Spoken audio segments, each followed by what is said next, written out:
Ναι, καλησπέρα. Καλησπέρα. Ο Παναγιώτης ο Τουμάσης είμαι, κύριε Κουίκα, από το ιστολόγιο Πολιτική Σάτυρα.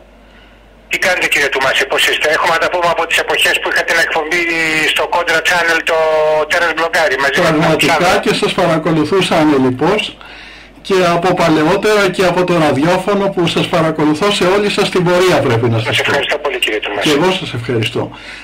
Παίρνω για να έχω μια δήλωσή σας, αν θα ήταν δυνατόν, για το Πολιτική Σάτυρα, σχετικά με τη σύλληψη του κυρίου Εμίλιου Λιάτσου από την καταγγελία που του έκανε η σύζυγος του κυρίου Πάνου Καμένου, τον οποίον εκπροσωπείται στο κόμμα ή στο εκπρόσωπος τύπου του, και θα ήθελα παρακαλώ να μου λέγατε δύο λόγια για τη θέση του κόμματός σας πάνω σε αυτό το γεγονός. Κύριε Τουμάση, η υπόθεση είναι νομική υπόθεση, αφορά την κυρία Καμένου. Μάλιστα. Και από εκεί πέρα δεν έχουμε να κάνουμε κάποιο σχόλιο ως κίνημα. Έχετε κάτι στην αντίληψή σας? Και δεν θα ήθελα να προχωρήσουμε άλλο τη συζήτηση.